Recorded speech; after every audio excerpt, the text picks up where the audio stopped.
Hello, everyone. Um, we're picking up where we left off. My body's tired, but I combed my hair, so and I'm still in the studio, and I thought maybe I should just finally, because I need to hear it out loud for myself. I'm reconnecting with a number of different artists that I made into my friends and community in the hallways at JFK. Um, it's some years after, it's at least a decade since I wrote this, and now I'm kind of living it. This being itself idea. So I really, this is one thing I wanted to do in the pandemic is record myself reading my thesis. So I'm back trying to do that. So my art and life during JFK. Immediately upon my entrance to the program on the inspired night that followed the open house held in January 2007, I came home from the Arts and Education Symposium and started Eliza Press.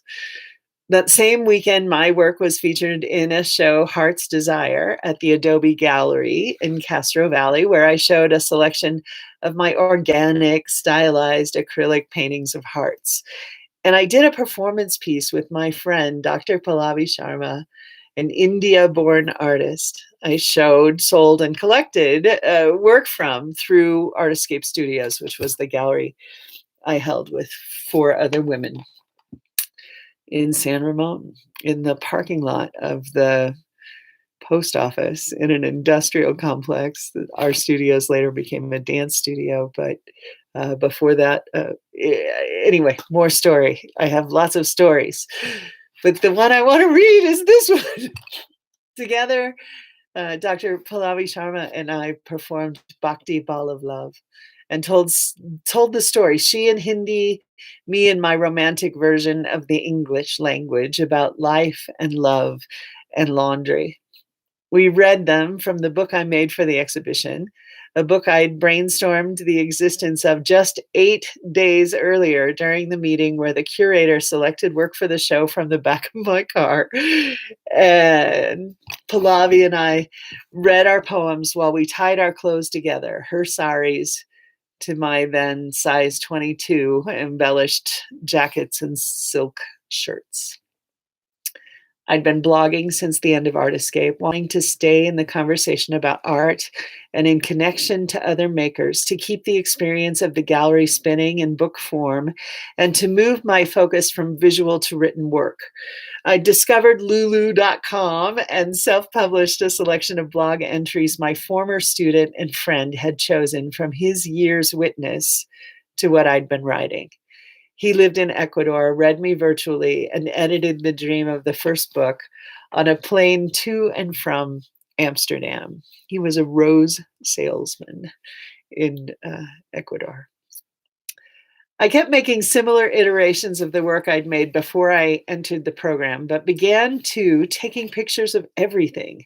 Through conversations with Mike Grady, then chair of the Department of Arts and Consciousness, I was regularly invited to pull back the viewfinder and to put the frame around a period of time or look beyond the words on the walls or in the work of my hands and to see from another angle, a process maybe, a form, an art form that seemed to indicate my way of working, that could be considered my personal art form.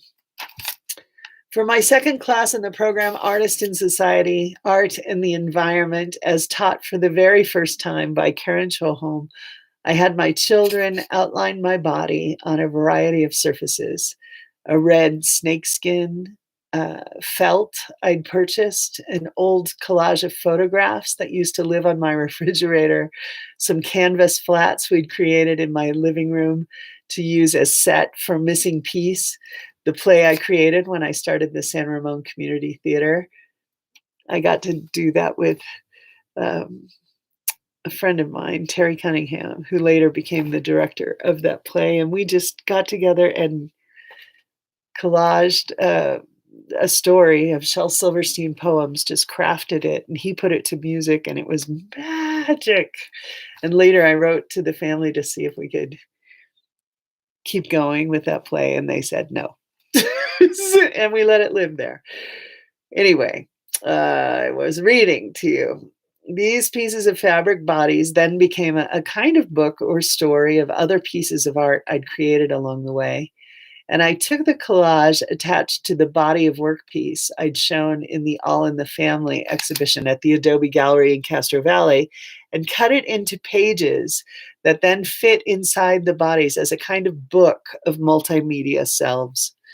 This act of fashioning myself, the book of myselves, became the kind of thing I kept doing throughout the program. I kept recycling bits and pieces of former works into the work I was currently creating. I kept my hands moving, and the story and the stuff that had accumulated as the symbolic representation of me and my life, these became my materials to recycle, to reform, to reimagine, and to repurpose throughout my JFK journey. I'm going to end this one because the next section is turning points, and it deserves a live moment of its own. So I'm going to stop here. Thanks for coming to the studio with me. I'm Beth Benson. I'm calling myself the Crestline Creatrix, and we are in my studio in the collage and magic marking studio, and it will soon become a guest room for my child. All right. Thanks for coming here.